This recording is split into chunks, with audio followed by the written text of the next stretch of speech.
It is 11:42 p.m. at a gas station outside Newark. Shaq is a 325-pound giant stopping for a $1.25 bottle of water after a long flight. He just wants one quiet minute away from his 4 NBA titles. Trouble starts when his old leather wallet falls, and twins Jax and Ty find it. A night guard named Miller stops them and blames them for stealing because they look messy. Shaq stands there. He doesn't care about the money. He cares about the truth for these kids who only have $0.45. He begins a journey to see their leaky basement home. He faces mean people, cruel foster rules, and a $2,840 rent debt. Can Shaq's quiet power win against these cold rules? The cold air smelled like gasoline and burnt coffee. Shaq had just landed at Newark Airport an hour ago. His knees ached from the flight. His back hurt from bending under every doorway since noon. He was a giant in a world built for smaller people, and tonight, he just wanted to disappear. He pulled his rental car into a small gas station off Route 22. The lights buzzed above the pumps. A tired clerk sat behind bulletproof glass, watching a small television. Shaq stepped out of the car, and his knees popped from the cold. Inside, he grabbed a bottle of water. It cost $1.25. He paid in cash and did not wait for the receipt. He just wanted quiet. No cameras, no fans, no noise. 3 hours earlier, he had stood on a stage in a tuxedo. People clapped for his 4 championship rings. They shook his hand and told him he was a legend. He smiled the whole time, but inside, he felt tired in a way that had nothing to do with sleep. He missed being nobody. He missed being just a big kid from Newark who carried his mother's groceries up 4 flights of stairs. Fame had given him everything except quiet moments like this one. He walked back toward his car, his leather wallet tucked in his coat pocket. It was old and worn, a gift from his mother years ago. It held cash, 2 credit cards, and a faded photo of her, Lucille, smiling outside their old apartment. He remembered the day she gave it to him. He was 19, about to leave for college, scared and proud at the same time.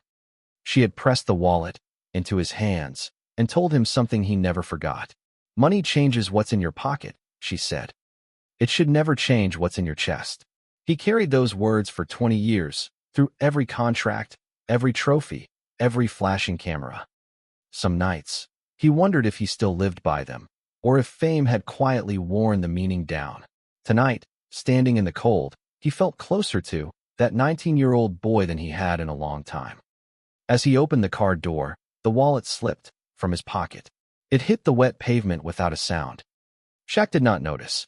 He was already thinking about the long drive ahead and the silence he still hoped to find. 2 boys were crouched near the dumpster behind the station. Their names were Jax and Ty, 9-year-old twins with the same tired eyes and the same thin jackets. They were counting coins from an old jar, trying to see if they had enough for a candy bar to split. Jax spotted the wallet first. It landed just a few feet from where they sat. Ty, look, he whispered, pointing. Ty crawled over and picked it up. It was heavy with cash. His eyes went wide. For a second, neither boy said a word. They just stared at the money inside, more money than they had ever held at once. We could really use this, Ty said quietly. His stomach had been growling since lunch, when a school snack was the only meal he had eaten. Jax shook his head. It's not ours. Nobody would know. We would know, Jax said. That was the difference between hunger and character. Jax closed the wallet and stood up. Let's find whoever dropped it. They walked toward the gas pumps, where a giant man was standing by a rental car, looking at his phone. Neither boy knew who he was. To them, he was just a very tall stranger in a dark coat. Before they could take 3 steps, a flashlight beam hit their faces. Hold it right there, a voice barked. Miller, the night security guard, marched toward them. He was in his 50s, with tired eyes, and a uniform 2 sizes too big. He had worked the overnight shift for 6 years straight, and every night felt longer than the last. What do you 2 have there? Miller demanded, shining his light on the wallet in Ty's hand. We found it, Ty said. We were bringing it back. Miller's face twisted with suspicion. He had seen kids like this before, or so he believed. Messy clothes, worn shoes. To him, that meant trouble, even if it was not true. Sure you were, Miller said, stepping closer. Empty your pockets. Both of you. We didn't take anything, Jack said, his voice shaking but firm. We were bringing it to the man who dropped it. Save it, Miller snapped. I've heard that story before. He raised his radio to call the police, ready to end his shift with an arrest instead of another quiet night. From 20 feet away, Shaq watched the entire scene unfold in the shadows near the ice machine. He had not moved yet. He was studying the boys' faces, the way they stood their ground, without backing down. Something about it stopped him cold. He remembered being 9 years old himself, standing outside a corner store in Newark, being accused of stealing candy. He remembered the shame of being judged before anyone asked a single question. That memory had never left him, not in 20 years, not through 4 championships. He watched Miller grab Ty's wrist, and something in Shaq's chest tightened. His phone buzzed in his pocket. It was his assistant, reminding him about a flight at 2 a.m. He glanced at the screen, then back at the boys. Not my problem, he told himself. I'll grab my wallet, toss them a few bills, and go. That was the easy answer. That was what fame was supposed to buy him, a way to fix problems from a distance without getting involved. He started walking toward them, already reaching for cash in his coat, ready to end the moment quickly. But then he saw Jax's eyes. The boy was not crying. He was not begging. Shaq stopped walking. An old woman sat on a bench near the entrance, wrapped in 3 sweaters against the cold. Her name was Mabel, and she had been sitting there for almost an hour, watching the world pass by the way she did most nights. She had seen the whole thing. As Shaq passed her, she reached out and touched his sleeve. Her hand was thin, but her grip was steady. Those boys didn't take a thing, she said, her voice low and certain. Shaq paused. Ma'am, I've been sitting right here, Mabel said. They waited 20 minutes in the cold, just to find whoever lost that wallet. 20 minutes, in 4-degree weather, for a stranger's money. Shaq looked back at Jax and Ty. Miller still had Ty's wrist. The boy had not tried to pull away, not once. 20 minutes, Shaq repeated softly. Some people call it stupid, Mabel said. I call it character. Something this world is running out of. Her words settled into Shaq like a stone dropping into still water. He thought about the parties, the endorsements, the rooms full of people who wanted something from him. He could not remember the last time he met someone who wanted nothing at all. He walked toward Miller and the twins, his shadow stretching long under the gas station lights. That's my wallet, Shaq said, keeping his voice calm. Miller looked up, startled by the size of the man now standing beside him. Sir, these kids were bringing it back to me, Shaq finished. I saw the whole thing. Miller's grip loosened, but his pride still needed an exit. I was just doing my job. Can't be too careful out here. You can be careful, without grabbing a kid's wrist, Shaq said quietly. The words were not loud, but they carried weight. Miller released Ty immediately, stepping back like the air around him had changed. Shaq crouched down slowly, until he was closer to eye level with the boys. His knees screamed in protest, but he ignored it. Thank you for bringing this back, he said, taking the wallet gently. We weren't going to keep it, Jack said, still cautious. That's not who we are.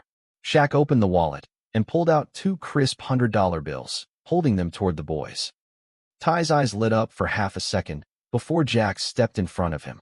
We don't want a reward, Jack said firmly. We just wanted to do the right thing.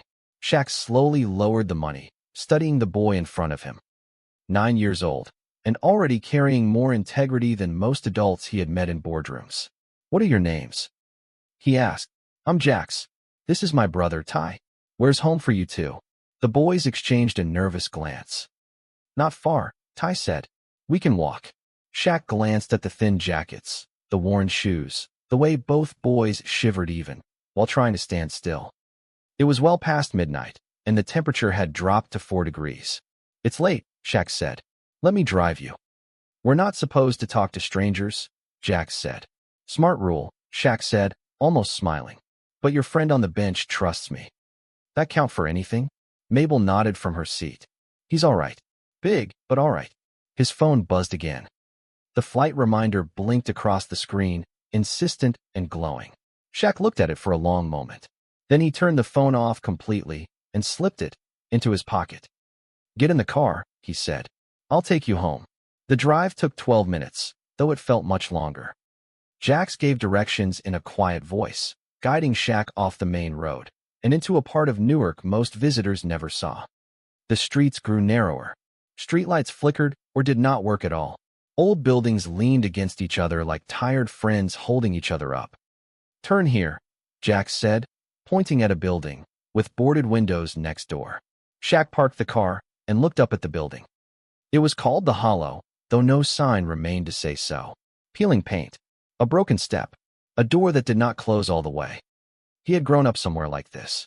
He remembered it well enough that his chest tightened just looking at it. He got out of the car and had to duck low just to fit through the front doorway. Inside, the air smelled like mildew and old pipes. A single bulb flickered in the hallway, buzzing every few seconds. This way, Ty said, leading him down a narrow staircase to a basement unit. The door opened into a small room with damp concrete floors. Water pooled near one corner, where a crack ran along the wall. A single mattress sat against one side, and a small table held a half-empty box of cereal meant to stretch across 3 meals. A space heater hummed weakly in the corner, doing little against the cold seeping through the concrete. Someone had taped cardboard over a broken window, blocking most of the wind, but none of the chill.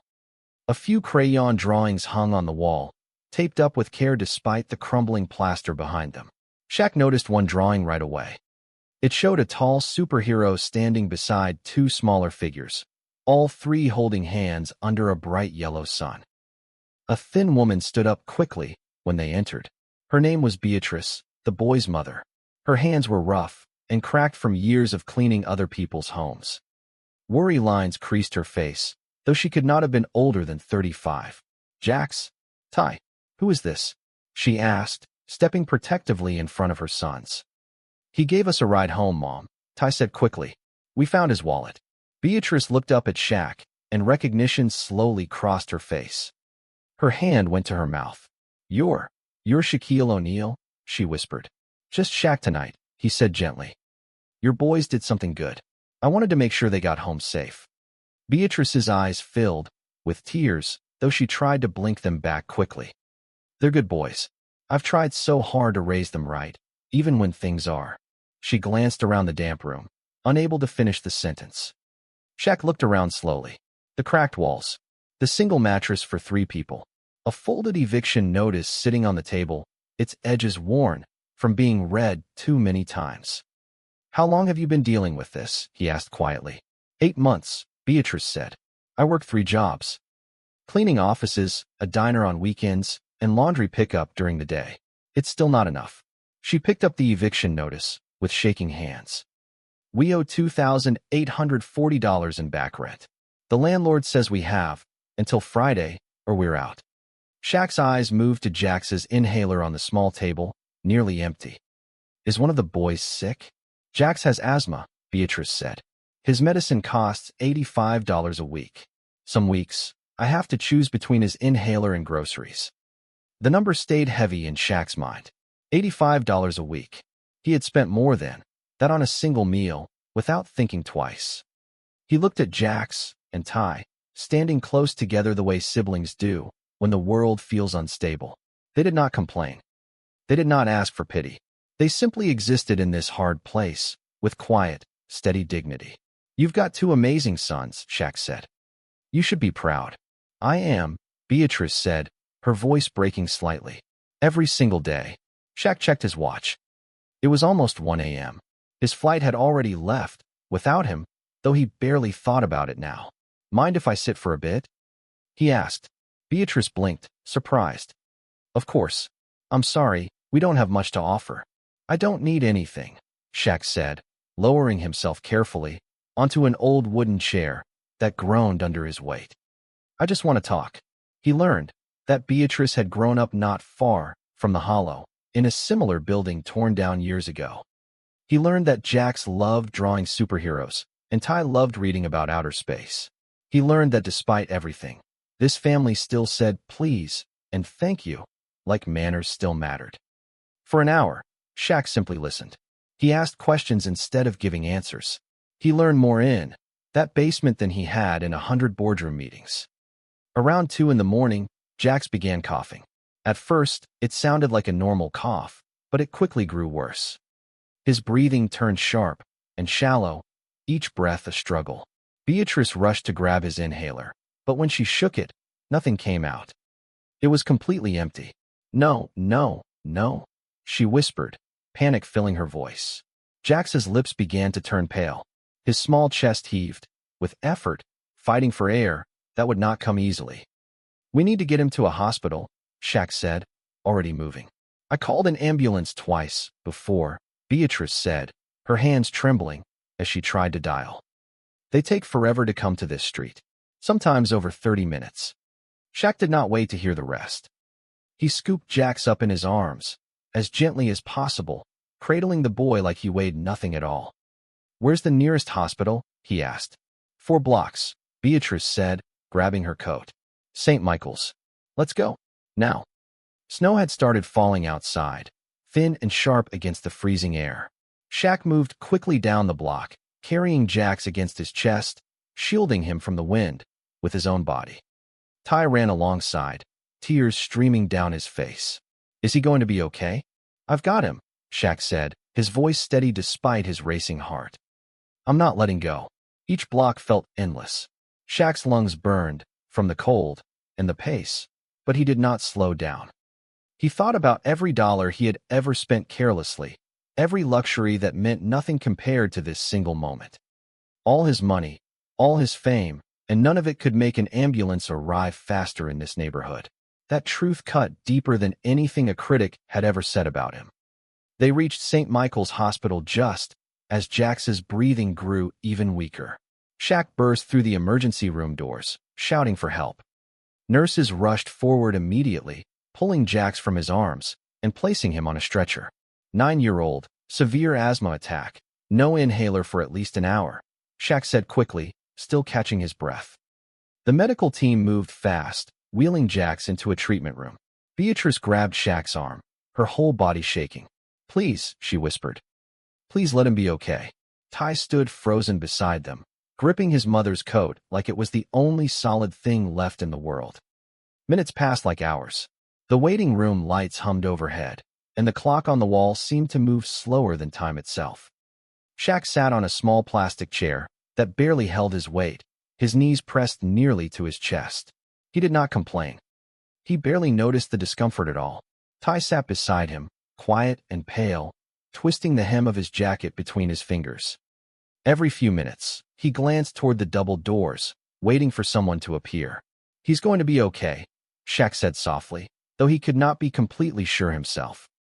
He's always the strong one, Ty said. He never gets scared, even when I do. Strong people get scared too, Shaq said. They just don't let it stop them. Ty looked up at him. Were you ever scared? Like really scared? Shaq thought for a moment. Plenty of times. Standing in front of thousands of people, knowing everyone was watching me fail or succeed. That kind of scared never fully goes away. But you still did it. Because someone taught me fear and courage can live in the same chest, Shaq said. You just choose which one gets to drive. Ty nodded slowly, tucking the words away like something worth keeping. Finally, a doctor stepped out, her expression calm and reassuring. He's stable, she said. We got him breathing steady again. He's going to be just fine. Beatrice collapsed into a chair, sobbing with relief. Ty ran to hug his mother, and Shaq stood back, letting them have that moment fully. Later, once Jax was resting comfortably, Beatrice sat beside Shaq in the hallway, wiping her eyes. I don't know how to thank you, she said. You don't have to, Shaq replied. Your son's already showed me something tonight worth more than thanks. What's that? That some people still choose to do the right thing, even when it costs them everything, he said. Even when nobody's watching. Beatrice looked at him, confusion in her eyes. What do you mean? Shaq told her about the wallet, about the 20 minutes the boys spent waiting in the freezing cold. He told her how Jax had refused the reward money, how Ty had trusted his brother's judgment over his own hunger. They nearly went without dinner tonight, Shaq said. And still, they gave that money back. Beatrice's tears returned, though this time they came from pride instead of fear. That's exactly who I raised them to be. I know, Shaq said softly. That's rare in this world. Rarer than most people realize. They sat together in silence for a while, two strangers connected by one long, unexpected night. Shaq realized he had learned something in that hospital hallway that no championship trophy had ever taught him. Money could disappear in an instant. Fame could fade with time. But character, real character, stayed constant no matter how hard life pushed against it. The next morning came fast and sharp. Beatrice and the boys returned to their basement apartment just after sunrise, exhausted but grateful Jax was safe. They had barely settled in when a heavy knock echoed against the door. Beatrice opened it to find her landlord, a man named Russo, standing with two police officers behind him. Russo was tall, sharply dressed, and cold in a way that had nothing to do with the weather. He held a folded document in his hand, tapping it against his palm impatiently.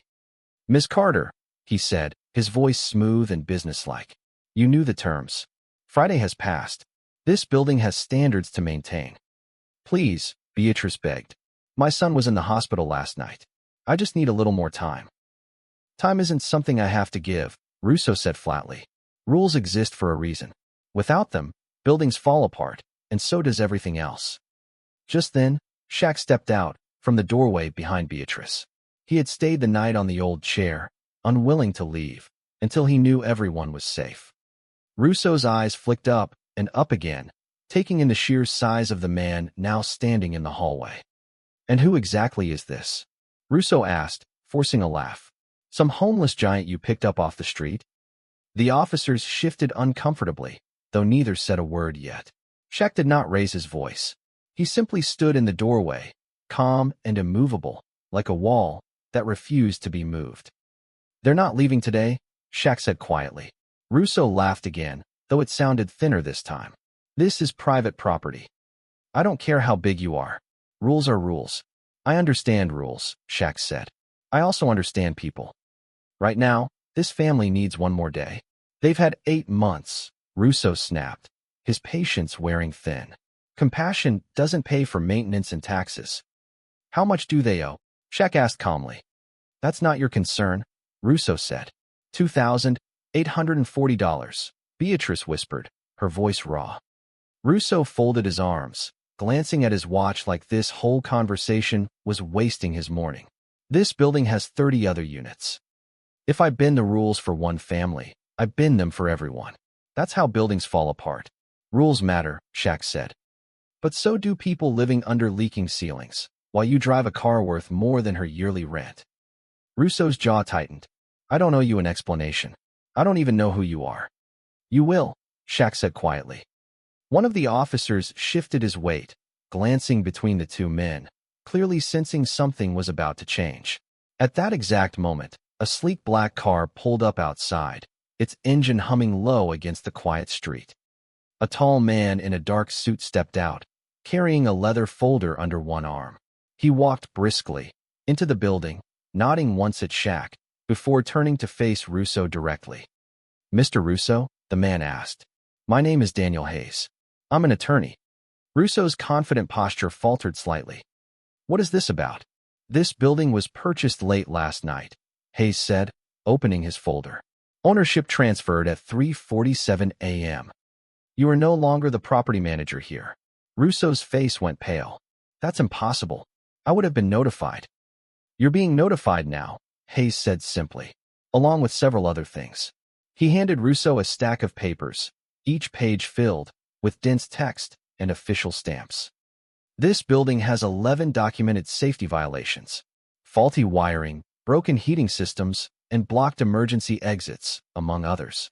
The new owner has already filed reports with the city."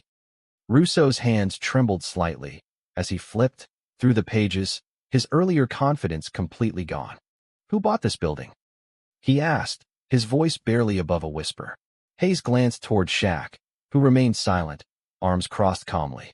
Understanding crept slowly across Russo's face. He looked at Shaq again, seeing him differently now, not as a stranger, but as someone whose quiet power had just reshaped his world. "You," Russo said, disbelief coloring his voice. Shaq said nothing. He simply looked at Beatrice, making sure she was okay, his silence speaking louder than any comeback ever could. Russo's mouth opened, then closed again. There was nothing left to argue. The rules he had hidden behind no longer protected him. The two police officers exchanged glances before stepping back entirely. This was no longer a matter for them to handle. "You should leave," Hayes said calmly to Russo. "The city inspector will be here within the hour." Russo turned, without another word, walking quickly toward his car. For the first time, that morning, the tall, confident landlord looked small, shrinking beneath the weight of his own choices. Beatrice stood frozen, tears welling in her eyes again, though this time they came from disbelief rather than fear. "You bought the building?" she whispered, turning to Shaq. "The whole building?" "Every unit," Shaq confirmed quietly, "including this one." "Why?" Beatrice asked, her voice trembling. "Why would you do all this for us?" Shaq crouched down slightly, meeting her eyes directly. "Because your sons showed me something I hadn't seen in a long time.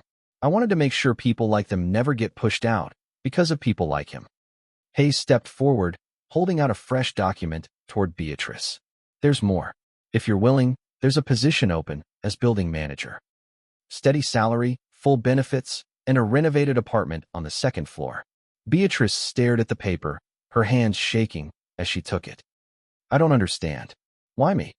"Because you already take care of people," Shaq said. "You just never had the resources to do it properly. Now you will." Tears spilled freely down Beatrice's cheeks as she pressed the papers against her chest. Ty tugged gently on Shaq's sleeve. "Does this mean we don't have to leave?" "You're not going anywhere," Shaq said, kneeling to meet the boy's eyes. "Not because of money. Because you earned it." Jax, still a little pale from the night before, stepped closer. "We didn't do it for a reward." "I know," Shaq said, smiling gently. "That's exactly why you deserve one." Over the following days, workers arrived to repair the crumbling building. New wiring replaced old, dangerous cables. Fresh paint covered the peeling walls. Broken windows were finally sealed against the cold Newark winters. Neighbors gathered on the front steps, watching trucks come and go, whispering questions no one could fully answer. Nobody had seen the new owner's face. All they knew was that things were finally getting better. An elderly man on the third floor got a working radiator for the first time in 3 years. A single mother on the first floor received a new refrigerator after hers had stopped working months earlier. Small changes, one by one, stitched the building back together. Beatrice walked the halls each evening, clipboard in hand, checking on repairs and greeting neighbors by name. For the first time in years, people in the building smiled when they saw her coming, instead of looking away out of worry over rent. She still worked hard, but the fear that used to sit in her stomach every morning had finally started to fade. Beatrice moved into her new role with quiet determination, learning every detail of managing the property with the same care she gave her own sons. For the first time in years, she slept without worrying about tomorrow. Shaq visited twice more that week, careful never to draw attention to himself. He wore plain clothes and old sneakers, blending into the background, as much as a man his size possibly could. He never told anyone what he had done. No press releases, no social media posts, no cameras capturing his generosity for the world to praise. The final morning came 10 days later, calm and unusually warm for winter. Sunlight spilled through freshly cleaned windows, filling the newly renovated apartment with golden light. Shaq stood in the small kitchen, placing his old leather wallet gently on the counter. Beside it, he left a single folded note, written in his own careful handwriting. Jax and Ty burst into the kitchen, their laughter filling the once damp basement air. They froze when they saw him standing there, already dressed to leave. "You're going?" Ty asked, disappointment clear in his voice. "Time for me to head out," Shaq said, offering a small smile. "You two have a good life to keep building." Jax noticed the wallet sitting on the counter and picked it up carefully. "Isn't this the one we found?" "It's yours now," Shaq said. "Open it." Inside, there was no cash at all.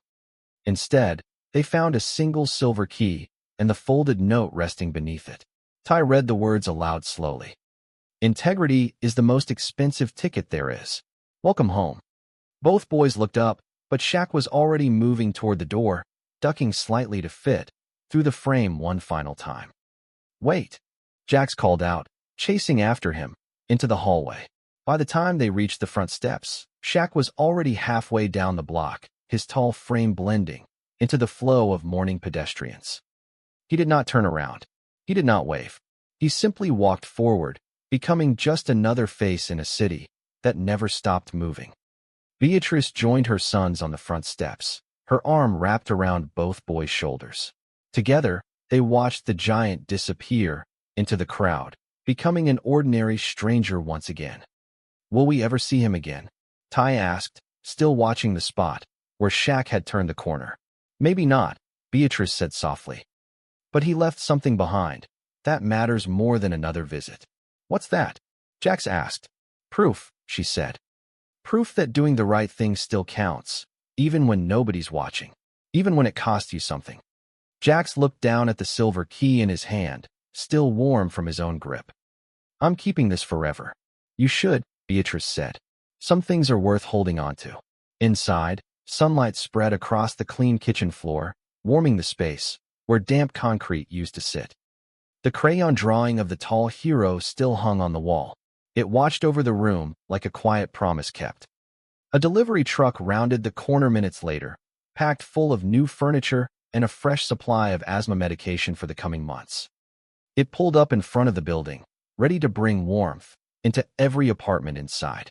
Life in the Hollow was changing, piece by piece, family by family. Years later, people in the neighborhood would still whisper about that winter. They talked about the giant stranger who never gave his name and asked for nothing in return. Some called it luck. Others called it fate. But Jax and Ty always remembered it differently. They remembered a man who taught them that character, once shown, never truly goes unnoticed. Even in the coldest, darkest corners of the world, honesty still finds its way home. And somewhere across the city, a giant man walked quietly through another crowd. He carried no reward, sought no praise, simply choosing, once again, to do what was right. He passed a small diner with steamed-up windows, a bus stop crowded with tired commuters, and a corner store just opening for the morning rush. Nobody looked twice at the tall man in plain clothes. That was exactly how he wanted it. Somewhere behind him, in a basement that no longer leaked, two boys were getting ready for school. They laughed about something small, safe under a roof that finally felt like home. He never needed anyone to know his name.